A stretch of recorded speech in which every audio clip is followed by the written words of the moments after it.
नमस्कार दोस्तों, स्वागत है आपका के न्यूज़ 24/7 में। तो चलिए देखते हैं आज की headlines. BJP is Ashok Tanwar's fifth party is a political hopper finally home before Haryana election 2024. Political heat soared this cold winter morning in Delhi when the BJP clinched a major advantage ahead of Haryana assembly elections, with former AAP leader Ashok Tanwar joining the Saffron party along with his supporters. Tanwar joined the BJP in the presence of Haryana Chief Minister Manohar Lal Khattar and lauded Prime Minister Narendra Modi's leadership while taking subtle digs at the Congress and AAP, both his former parties. The country has transformed under Prime Minister Narendra Modi in last 10 years, he said. Tanwar quit the Congress in 2019 and joined AAP in 2022. In between, the former Lok Sabha MP had floated his party and even joined the Trinamool Congress for a brief period. He resigned from AAP on Thursday, protesting its likely alliance with the Congress for the upcoming Lok Sabha elections. Nripendra Mishra, the officer architect of the Ayodhya Ram Temple, 6 decades in bureaucracy and has the top executive authority in the Prime Minister's office, could not have prepared Nripendra Mishra for this one-line brief: build a temple for Ram that will last at least 1,000 years. In February 2020, when Mishra expressed his keenness to take on the responsibility, he could not have fathomed what the project entailed. The scale, the complexity, and the need for the seamless coordination between not just the contractor, L&T consultant, Tata Consulting Engineers, and client, Ram Janmabhoomi Trust, but also the architect C.B. Sompura, master planner, design associates, and various local, state, and national agencies. Teacher from Nainital represents state in India International Workshop. Under the theme Science and Technology, Public Outreach in Amritkal, the India International Science Festival 2024 was held in Faridabad, Haryana from January 17 to 20. Here, Dr. Himanshu Pandey, a mathematics teacher and a District Inspire Award Coordinator at AUGIC, Halduchar in Nainital, represented Uttarakhand in a National Science Teacher Workshop. Dr. Pandey said the IISF focuses on bringing science closer to diverse audience, making it accessible to educators, students, scientists, researchers, business professionals, industry, expert science communicators. Piyush Sharma from Rudraprayag and Nawal Joshi of Pitrogar also took part in the NSTW, which witnessed participation from members of 22 countries. The workshop emphasizes experiential learning key concept and problem-solving skills aligned with the changing needs outlined in the National Education Policy 2020. Centre withheld Rs 7,000 crore ration money to state for not putting logo PM's photograph, say official. The centre has withheld Rs 7,000 crore funds to the West Bengal government under the National Food Security Act for allegedly not adhering to branding standards that include display of the logo and a photograph of the Prime Minister. Senior official in the state government said. Senior official of the State Food Department said the BJP government and the centre gave 2 conditions to the state under the NFSA. 1, a flex or banners carrying a photograph of the Prime Minister should be placed in front of every ration shop, and 2nd, the National Food Safety Authority logo must be on the acknowledgement slip issued from the point of sale POS machine after taking the ration. We did not follow both of these conditions. Initially, the central government issued a warning but later decided to stop giving money to the state under the scheme, a senior official of the department said. According to the state government officials, the centre used to give the money under the NFSA to buy food for 6 crore eligible beneficiaries in the state.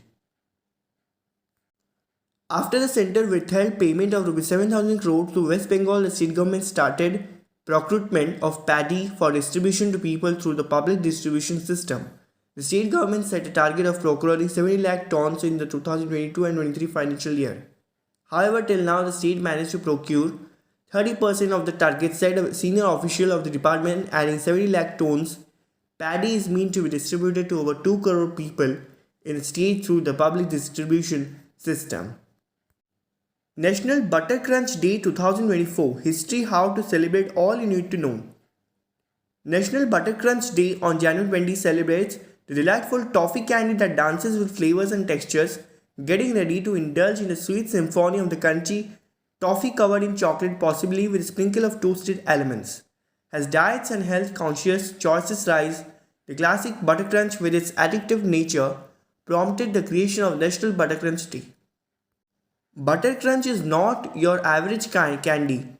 It's a heavenly blended of toffee and chocolate. With its caramel flavor and crunchy texture, this treat has variations, some even adorned with toasted almond sprinkles. Iran says its reserved right to avenge deadly Israel strike on Damascus. Iran on Saturday blamed Israel for a strike on Damascus, saying it reserved the right to respond after the Islamic Revolutionary Guard Corps confirmed 4 of its members had died. Foreign Ministry spokesman Nasir Kanani decried frequent violations of Syria's sovereignty and territorial integrity and an escalation in aggressive and provocative attacks by Tehran's arch foe Israel. The Islamic Republic of Iran reserves the right to respond at the appropriate time and place. The latest strike on the Syrian capital, Kanani said. The Syrian Observatory for Human Rights War Monitor said 10 people were killed in the Israel strike on the Mazi neighborhood of Damascus.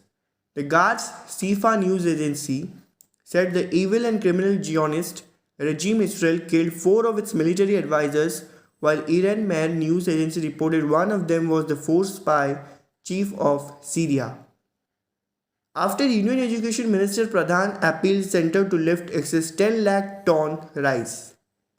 Days after Union Education Minister Dharmendra Pradhan urged his food and public distribution counterpart Piyush Goyal to lift surplus rice from Odisha for the benefits of farmers.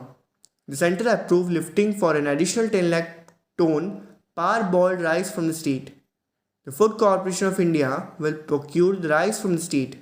Pradhan had sought Goyal intervention to enhance the paddy procurement target and evacuation of surplus parboiled rice from the state during the ongoing Kharif marketing season.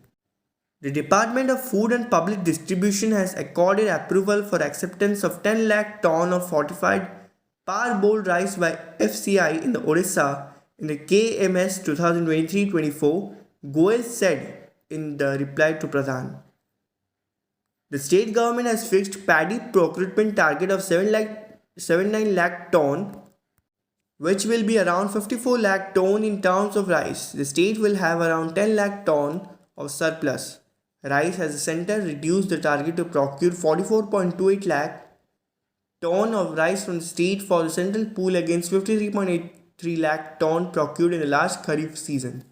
As per the MOU between states and FCI, the stock of rice procured by the state government exceeds its allocation under targeted PDS and other welfare scheme, such excess stocks shall be handed over to FCI.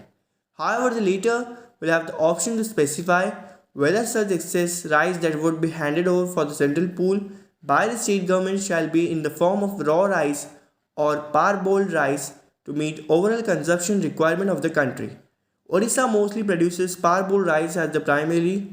It is a parboiled consuming state. It becomes difficult for FCI to lift the surplus parboiled rice due to burgeoning stock levels in the central pool. The FCI Odisha region was allowed to procure 4 lakh ton of parboiled rice this season. ऐसे ही और news को जानने के लिए जुड़े रहिए के news 24/7 के साथ.